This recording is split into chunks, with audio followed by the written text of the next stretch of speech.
Stephen A., how should the absence of self-reporting concussions affect liability?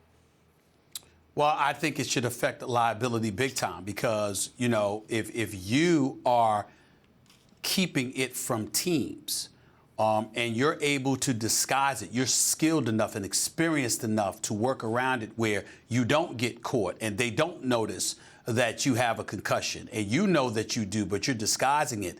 How can you then turn around years later and sue the NFL if you're making a concerted effort to deceive and disguise them from the reality of your situation? I don't understand how that works.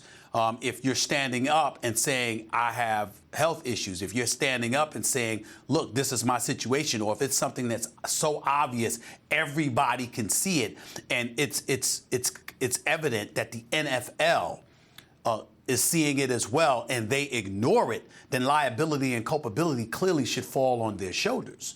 But if you are a player and you are deceptive enough to disguise your plight from team officials, from doctors, you know, from trauma and, you know, individuals, you know, knowledgeable in the world of trauma, from the league itself, with all the eyes that they have watching, then I believe it drastically diminishes the level of culpability they should have towards you, because, again, you've made an effort to deceive them and disguise it. I'd like to take a macro view of this situation. Look, it's like smoking cigarettes playing football is. You shouldn't need a Surgeon General's warning on the package to know it's bad for you. You're inhaling all that stuff into your lungs. It's always been bad for you. At some level, people have always recognized that. But, of course, the more it was publicized how bad it was for you, the less people smoked. And, you know, and that, of course, that coupled with laws being passed, et cetera, and taxes being levied. But that all comes from the public, from the promotion of the idea that it's bad for you. And the same thing's going to happen with football and maybe happening with football. Playing football is bad for your health. I mean, there's a huge trade-off. You get to be rich and famous if you play in the NFL, provide for your family. Coal mining's bad for your health. You got to provide for your family. There are trade-offs in professions in life, so I'm not arguing against football, but it is bad for your health. And the tougher the player, the player that's more willing to shorten their lives, their literal, actual lives, and to lower the quality of their life in terms of their health going forward, the higher threshold, the more tolerance a player has for that, the greater a player he'll be. It's a full contact sport. There's just no way around it. Same thing in boxing. The fighter who's most willing, unless you're Floyd Mayweather and you never get hit or someone like that, very few of those guys, the fighter most willing to suffer the consequences of the beating later in life is the fighter who's more likely to be the great fighter, because it's going to come down to it eventually. You're going to have to prove yourself. That is tackle football, and there's no way around that. So the players are incentivized, just by the nature of the beast, they're incentivized to withhold this information from the teams if they want to be great players. And so in one way, that limits, as Stephen A., you point out, the liability of the team. It should limit it.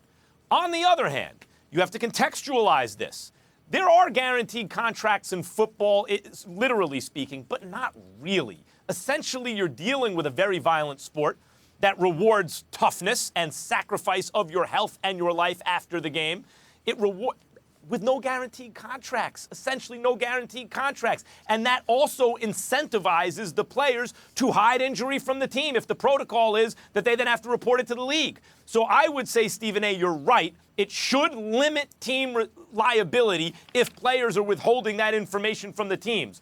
On the other hand, the bigger debate that's going to take place and the larger changes from a macro perspective going forward, I think, is that you need guaranteed contracts in the NFL. I mean, that has to happen. You need some kind of context where the player isn't so incentivized to endanger his health, because that incentive will always be there on one level. You need to take it out on another, and that's the financial incentive. Well, you can look at it that way, and I'm a proponent of players getting more money. I'm always a proponent of players getting more money, particularly football players, because of the risks that come along with the job. But I'm also a proponent of teachers getting more money, police officers getting more money, fire workers, fire department workers getting more money, and what have you. there's a bevy of industries where we consider individuals essential to the very fabric of our society, and they don't get the money that they deserve. So we have to be careful about sitting here with football players. I know it's totally different, I agree, but we have to sit here and look at football players who are making millions of dollars, and we have to, as you would say, contextualize it. Let me give you a different context. Max, Mike Glennon for the Chicago Bears got a $45 million contract. It is not all guaranteed, but the $19 million is. So what I'm saying is when we say your salary is not guaranteed, but that signing bonus that you've gotten, that you've been allowed to compartmentalize and spread out through a few years of your contract or whatever, there's a certain portion of it that is guaranteed. So when we say that their money is not guaranteed, let's be careful about that, because there's usually a portion of it that is guaranteed.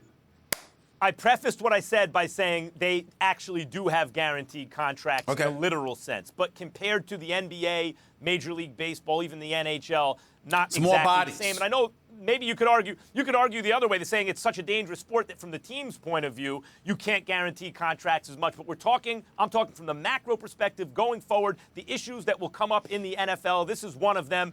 You guarantee contracts more fully, and I think then you can say the liability is shifted back to the player. Under these circumstances, I still think the team should be liable. And I want to say one thing quickly about firefighters, teachers, et cetera, not to diminish their importance to our society. They're incredibly important. But the fact is, in terms of the marketplace, in terms of what we actually value culturally, and in terms of the limited supply, if you talk about the greatest teachers in the world who are professors, let's say, at the most prestigious universities, they are paid differently than other teachers. And in the NFL, we're talking about the best athletes in the world in an incredibly competitive environment where only the best in the world get rewarded to that level. You know, only a handful of the pool of the best in the world get rewarded to that level. And even then, you're not really guaranteed. And I think that's an issue.